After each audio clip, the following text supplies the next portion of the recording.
Ito na naman tayo. Checkin natin yung mga alaga nating superworm para titingnan natin kung may pagkain pa sila. Kasi mukhang gustong-gusto nila yung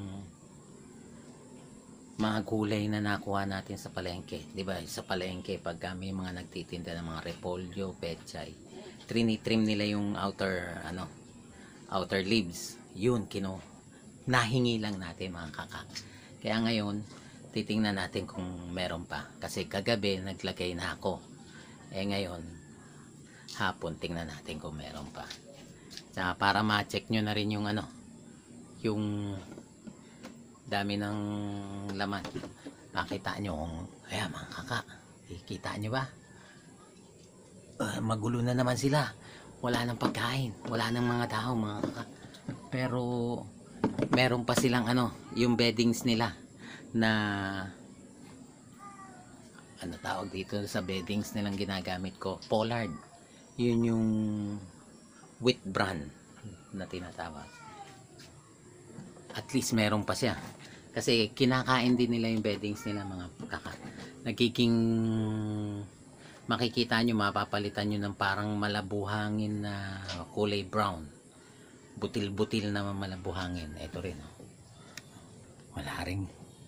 Ayun, nakita nyo may kaprasong repolyo pa, pero halos napakarami ko nilagay na repolyo dyan mga kaka noon nakaraan. Yan, ito yung natin. Yan, ito yung mga breeder natin mga kaka. Wala na rin katatanggal lang natin ng mga anak nito, yung mga itlog niya tsaka yung mga anak niya, yung mga maliliit na ganito. Ayan, yung maliliit na laman nito, yung mga worms. Ito pa, dadalawa pa lang ang breeder natin, dadalawang lalagyan, pero magpaparami tayo. Ito yung bago mga kaka. Ay hindi, yung palang isang bago mga kaka, yung isa na yun. Ito, may laman din to. Wala na rin pagkain mga kaka, kalalagay ko lang kagabi. Kaya ito, kukuha muna ako ng mga trimmings nung repolyo para mailagay natin mga kaka. Kukuha muna ako ng gulay. Ayan mga kaka, kuha muna tayong gulay.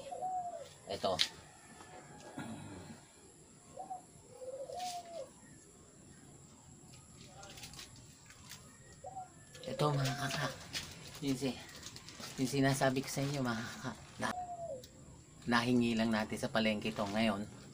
Ito yung pinapakain natin sa kanila. Iayos ko rito sa baba para makita niya mga kaka. Baba natin to.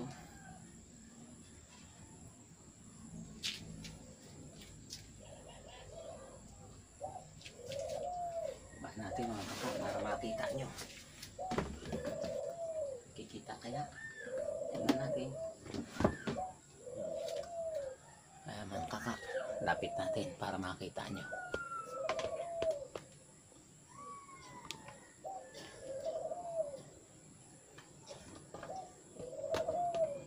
Yan.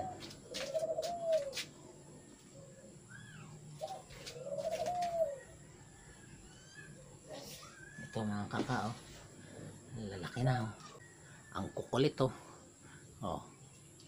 ito mga na to, big na to, mga big to large na to mga kaka.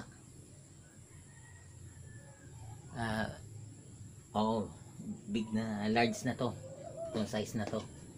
Tapos may mga extra large na kasama yan. Kukuha rin tayo na magiging breeder dito. Noong nakaraan kumuha na tayo, pero magdadagdag tayo kasi kailangan natin at least mga 2,000 o 3,000 pirasong breeder nito. Noong nakaraan nagbawas na ako ng nito, gumawa ako. Tapos yung iba wala tayong pambili nung pinaka beddings niya, nagbenta tayo, nagbawas tayong konti. Kaya ito mga kaka, nakita nyo naman pinakita ko na sa inyo. Yan yung galing sa palengke yan. At least ngayon alam kong Dati kasi nahihiya ako eh. Akala ko binebenta rin ng mga ano, o kaya pinapakain nila sa mga hayop nila. Yung pala, pagdating sa palengke, tinatapon din nila. Kaya ito, pakinabangan na natin. Nung hiningi ko nga, natuwa pa yung mga kaka, natuwa pa yung nagtitinda ng mga gulay kasi kukunin lang daw yun, itatambak lang daw sa basurahan. Itatambak, hindi natin alam kung i-recycle pa nila, gagawing ano yung gagawing pataba o ano, kung marunong sila doon sa palengke. Pero basta diretso doon sa may basurahan nila to eh. Hindi ko lang alam kung saan dinadala ng munisipyo. Ganyan lang yan mga kaka, kita nyo, ganyan lang magpakain yan lalagyan nyo lang yan. Tapos sa susunod, papakita ko naman sa inyo mga kaka, magpapalit tayo ng ano, ng beddings nito. Kasi kapapalit ko rin lang kahapon nito eh. Pinalitan ko, kaya maganda pa ang beddings nito. Mga 2 araw, 3 araw pa to. Bago tayo, mga 2 o 3 araw pa to bago tayo magpapalit ng beddings. Kakainin nila to. Nakita nyo ang kaibahan ng mga kakao. Yan, ganyan pa yan. Darak na darak pa yan, makita nyo. Pollard na pollard pa, tawag nila dyan pollard, yung ano, wheat bran pollard dyan. Pero pagka yan naging crop, ano na, yung nagamit na ng mga ano, mga kaka, nakain na nila yan, magiging parang bilog-bilog na buhangin yan. Ibig sabihin yun, na idumi na nila yon. Eto, magpapakain pa tayo ng iba mga kaka, tapos na to. Ganyan lang kadali ang ano nito. Kaya hindi siya alagain mga kaka, kasi pag nagpalit kayo ngayon, katulad kahapon, nagpalit ako kahapon ng beddings niya. Mga 2-3 araw pa bago ako magpapalit ulit. Tapos ito nga lang, tuwing hapon pag uwi nyo, galing kayong trabaho, pwede nyo lagyan ng mga 2 pirasong ganito, o 2 o 3 piraso. Tapos kinabukasan na ulit ng gabi, pagka may trabaho kayo, gabi nyo lagyan. Kung wala naman kayong trabaho, pwedeng umaga, hapon. Hindi siya ano eh, hindi siya makakasagabal sa inyo, kasi yung oras ng pahinga nyo magagamit nyo siya. Hindi siya nakaka-stress. Makikita nyo lumalaki, matutuwa kayo. Eh mga kaka, ito naman, ito, pakita ko sa inyo yung laman mga kaka. Ito, nakita nyo mga kaka, yan, hindi makita eh, tatakpan. Palit tayo mga kaka. Ayan, makita nyo mga kaka, oh. Yan. Yan. Kita nyo? Sa loob, oh. Nasa ilalim yan. No. Napakarami. Baka itong laman nito mahigit sa 1,000 piraso. Ito, nabibili na to mga kaka. Yung ganyang kalalaki. Nabibili na yan. Large na yan. Mga 1 o 2 linggo pwede ng pambreeder to. Pero may mapipili na kayo rito mga kaka, yung mga 2 inches mahigit. Ito, katulad nito, pwede ng pambreeder yan, kasi mga 2 inches na mahigit yan, haba niya, no? Makikita nyo naman eh, tingnan nyo, mahigit na 2 inches, diba? Nakalusot na yung ulo niya ron eh. Kaya hindi nyo mapansin na ano eh. Mahigit na 2 inches yan mga kaka. Na 2 inches yun, pwede ng pambreeder yun. Naglalagay na tayong pagkain para medyo ano sila. Mga kaka, kita nyo. Isipin nyo, libre lang natin na hihingi ito. Pero pagdating siguro ng panahon at medyo dumami na tong breeder natin, maski pa paano, kailangan magano rin tayo eh, kung mag-alaga rin sila ng mga isda. May mga alaga silang mga arowana, yung ano ba tawag dito sa yung mga spider na malalaki. Yan, mga lizard. Yan, ito kinakain nila tong superworm na to mga kaka. Pagka may alaga silang gano'n, nun pwede nating palitan maski pa paano nung nung superworm. Hanggat hindi tayo malaki kung binibigay, kung sa bagay tinatapon lang naman daw nila, kinukuha lang ng basurero, tatapon doon sa basurahan ng palengke. Pakinabangan na natin. Yun din ang sabi nila, mas maganda kung may kukuha para hindi na dumagdag sa kalat, hindi umamoy doon sa palengke. Ito mga kaka, nakapaglagay na tayo pangalawa.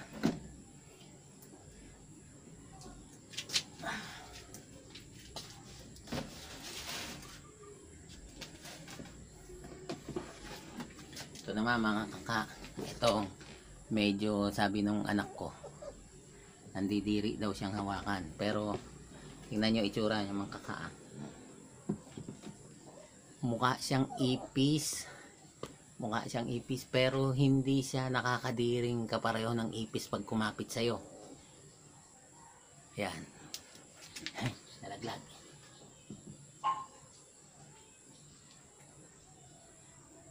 Ito. Kasi ito mga kaka, tingnan nyo to, tuyong-tuyo na. Sa mga breeder, inuuna nilang kinakatas, hindi nila kakainin kagad, hindi katulad ng mga worm.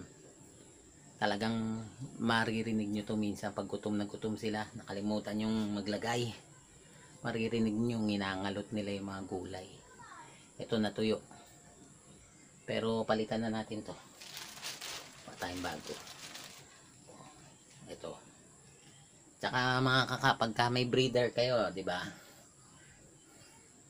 Pag may breeder kayo, katulad niyan, kikita nyo ba? Yan, gilid niyan, di ba?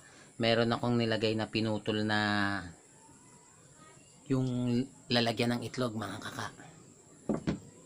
Doon sa gilid nun, lalagyan nyo rin ng gulay kasi may mga nangingitlog siya, may mga napipisang maliliit na. Pag sa ibabaw nyo lang nung lalagyan ng itlog nilagay yun, yung gulay nyong ganito, katulad nito, dito lalagay. Kailangan lalagyan nyo rin tong gilid na to, kasi yung mga superworm na maliliit, yung mga anak, tulad nito, putulin nyo ganyan, lalagay nyo sa gilid. Yung mga anak niyan hindi pa makakaakyat doon sa ibabaw ng karton nung lalagyan ng itlog, kaya kukuha sila ng tubig nila dito sa may gilid na. Yan. Ito mga 3 days ko palang tinatanggalan to ng mga mga yung anak niya, yung maliliit niya, tsaka yung mga itlog. Kaya yung isa doon na lalagyan, akala nyo walang laman, pero kasalukuyang yung iba na pa lang, napipisa pa lang, kaya yung mga lahat ng dumi kasama pa ron Ito katulad niya. Ayan.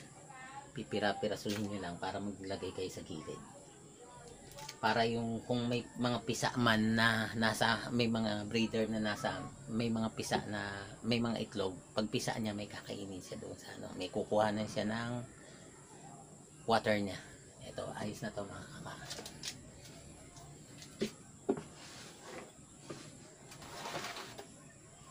Ito.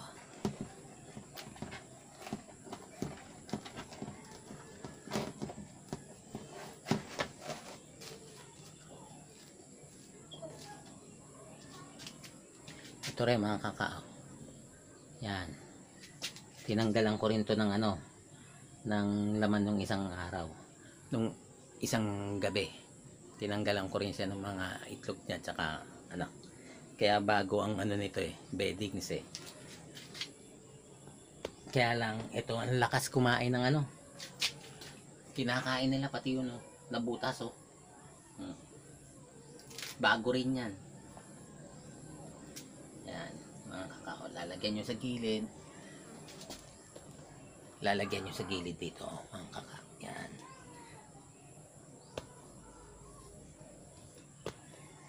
Yan, lalagyan ko sa gilid yan mga kaka para yung mga maliliit na nasa gilid, kung may mga mapisa man, may mga napisa na doon sa mga initlog nila, every 2 weeks kasi magpapalit kayo eh.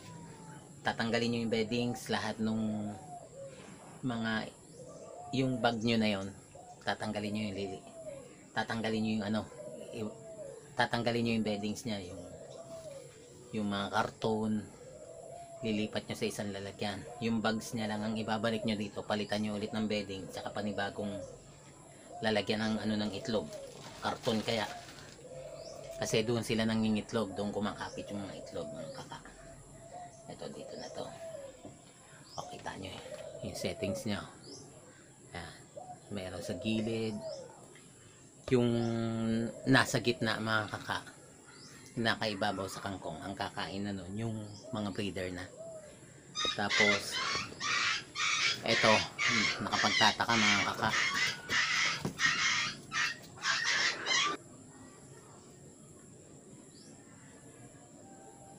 ito mga kaka, ganito lang ang settings nya. Tapos every 2 weeks siya papalitan nyo ng ano, ng beddings. Pagpalit nyo, dadagdagan nyo lang, huwag nyong sasalain kasi may mga itlog na kasama yon. Pati itong yung ano ng itlog, yung lalagyan ng itlog na hinati, isasama nyo na sa isang lalagyan yun. Halos makita nyo dun eh, parang mapapansin nyo lang na may laman siya pagka inangat nyo yung beddings eh, kahit wala na yung mga bags, iangat nyo yung beddings eh, parang ano siya, gumagalaw yung beddings na ano, nangangahulugan, may mga maliliit na doon na minsan hindi makita ng mata natin, naked eye, hindi makita. Kaya ano, tsaka ito, o nga pala mga kaka, ito mga 6 inches ang taas nito, ewan ko kung 6 inches o mga 8 ganon. Nilalagyan ko pa ng net sa ibabaw kasi itong mga breeder nakakagapang yan eh.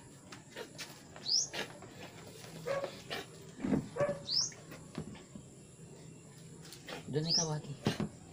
Up na ikaw doon. Doon ikaw sa pwesto. Nakakagapang yung mga breeder na yan.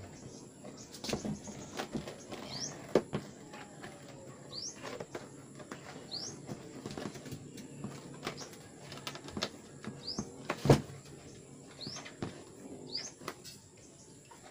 Ayan, mga kaka.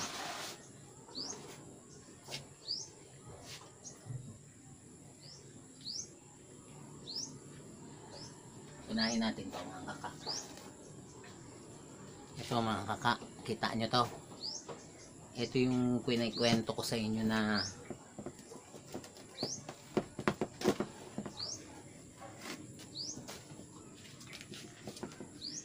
upo muna ako mga kaka para ma-set up ko ng husto ah. Ito mga kaka, ito yung sinasabi ko na bagong tanggal doon sa dalawa, yung beddings nya. Ayan, tingnan nyo, kasama pa itong mga to, nakita nyo, kasama pa yan, nilalagay ko yan kasi may mga nakakapit na maliliit na itlog, hindi visible sa naked eye natin mga kaka. Yan, tapos ito yung dating paanuhan nya oh. Yan, tingnan nyo, ang daming mga nakakapit oh. Tingnan natin kung gumagalaw na mga kaka.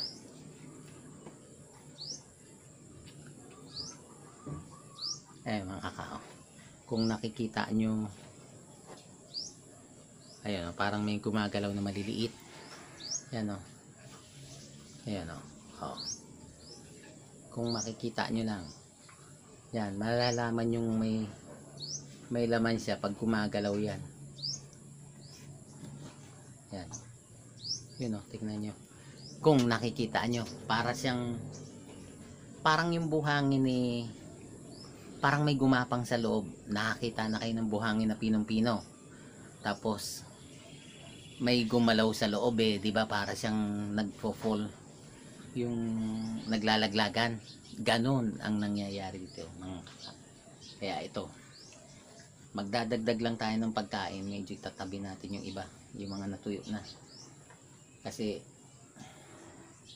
may mga maliliit na tayo nakita mga kaka. Tingnan nyo ito, paano ko itatapon to kung yung itlog niya hindi visible sa naked eye. Di mga nakadikit pa yan dyan. Lalagyan din natin to ng gulay. Kaka. Pasensya na kung hindi nyo na makita mga kaka. Yan, ayun pala, kikita. Kasi ang pipiliin natin dyan yung medyo mura. Yan, kalat lang natin dito mga kaka.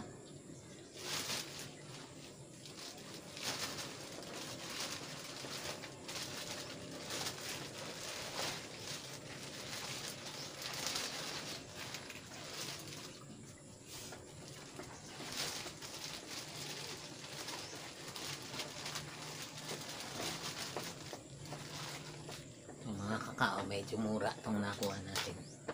Pakalat lang natin dyan. Yan, lagay natin sa ilalim para yung mga nasa ilalim may makakain. Sa liit nila mga kaka, dapat kalat. Hindi pagka malalaki na okay lang na nakatumpok sa isang lugar. Pero pag ganitong maliliit pa, dapat kalat. Kasi yung kung nyari nandun sa kabilang dulo, dito lang kayo naglagay ng pagkain ng gulay, may hihirapan silang magpunta dahil sa liit nila mga kaka. Hindi katulad nung nakakalat siya, kahit saan siya kumilos meron siya yan, medyo ilalim nyo lang yung sariwang gulay mga kaka. Hindi pa naman niya makakagapang palabas tulad yan.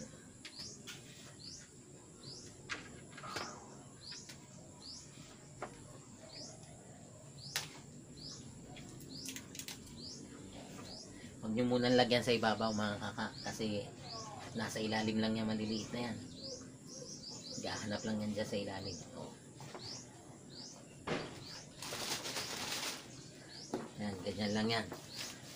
Lalagyan ko ulit yan mga kaka ng gulay, mga 3 days. Kita nyo yung tipid sa trabaho, hindi ganong matrabaho. 3 days. Kumbaga sa pinakamatagal lang dito magpipili kayo yung sa sizes nyo. Pipiliin nyo na sizes nya. Kasi pag nag-sizing na kayo, hindi lang 2 beses yung idadaan sa sa pang-sizing nyo, sa salaan nyo mga kaka. Hindi lang 2 beses. Ito naman mga kaka, kaya ako tinatakpan. Hindi naman siya makakatakas actually. Hindi siya makakatakas dahil maliliit pa siya. Protection to sa itong net na to. Protection to para hindi siya makakain ng butiki tsaka daga. Napakatakaw ng daga rito mga kaka. Tsaka butiki. Makita nyo minsan kakalkalin ng daga yan gilid pag walang ganito. Kinakalkal niya, kinakain niya yung superworm mga kaka. Pakita ko sa inyo yung pangsala ko mga kaka, yung sizing niya, pang sizing niya.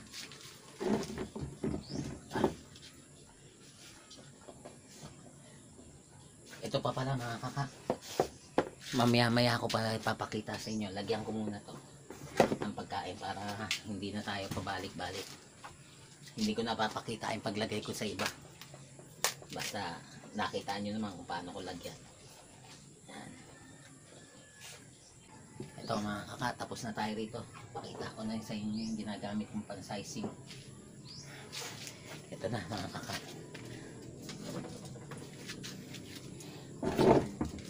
Para hindi kayo ganong pag mag-aalaga kayo mga kaka sa umpisa okay lang na wala kayo nitong ganito.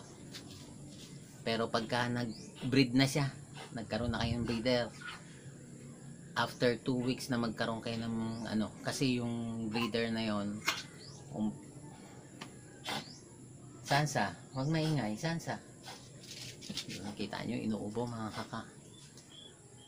Pag nagkaroon na kayo ng breeder, umpisa nun, mamula-mula. Parang fleshy pa ang kulay niya, tapos magiging mapula, magiging brown yung baga, tapos magiging maitim. Pag dark na yung color niya, yung color nung bag,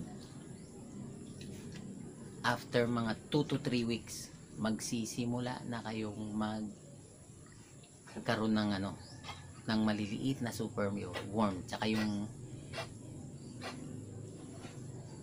yung ano, yung mga itlog niya. Kailangan nyo na, kung sa bagay hindi pa dapat salain yun, iaano nyo pa yun. Pero pagka naglakihan na ng mga ganyan, hindi kasi sila sabay-sabay napipisa, hindi rin sila sabay-sabay lumalaki. May maliliit na gano'n, may maliliit, may parang bagong pisa lang na hindi halos makita.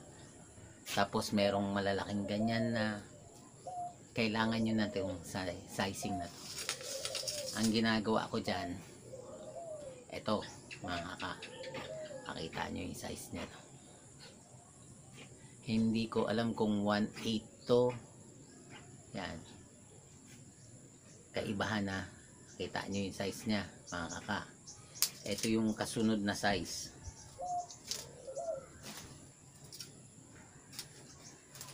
Ito yung una ha. Ito yung pang malalaki. Pag sinize nyo rito, pag binuhos nyo na, kasama nyo kasing ibubuhos yung pinaka beddings niya. Dito ko muna pinababagsak. Yan. Tapos nakapasok siya rito sa kasunod na size. Tingnan nyo kung gaano kalayo ang size niya. Diba? Kung gaano kalayo ang size niyang ano, yung laki ng butas ng screen. Nakapasok siya dyan. Yan. Dito ko ibubuhos. Maiiwan lahat ng malaki rito mga kaka. Pabagsak doon sa loob yung kakasya rito. Nandun na yung mga small, tsaka yung mas maliit ng konti sa, hindi naman medium kung masabi, parang medium kasi rin halos dito, kaya lang yung parang papunta na siya sa large, tsaka yung extra large na iiwan na dito. Tapos ito ang huli mga kaka. Tingnan nyo kaibahan. Pag compare naman natin yung dalawa. Yan. Ito. Saka ito. Paano, ano pagkakaiba niya. Tingnan nyo. Tingnan nyo. Kita nyo mga kaka. Ito. Yung babagsak naman dito, nakasapurito yan. Yan. Sinasapo ko naman yan dyan mga kaka. Ganyan naman yan. Ang matitira dito yung mga lalabas dito, yung talagang halos yung mga kasing lalaki lang ng nylon na pantahi ng upholstery, ganun lang, maliliit, mga gasinulid, yun dito naman siya masasala mga kaka. Pero actually, ito kulang pa to mga kaka. Kaya lang ito lang ang pinakamaliit na makukuha natin. Kasi merong gasinulid na kumakasya pa rin. Makikita nyo. Kaya lang madalang na madalang na. Pag nakita akong gumalaw do sa ano, sa mismong crop niya na, yung pinakadumi na, yung parang malabuhangin na, kukunin ko na lang na ganoon. Ilalagay ko na sa lalagyan. Tapos maghihiwa-hiwalay na siya. 3 sizes na kagad ang nakuha niyo. Kaya kailangan niyo ng ganito kung mag-aalaga kayo. Ako, 'di ba? Blinag ko na 'to. Yung container na nasa taas na 'yan, ginawa ko lang 'yan. yung mga scrap na ano, may mga aprasong butas dito, may mga butas dito na hindi na pakinabangan. Yan, ganyan ang ginawa ko.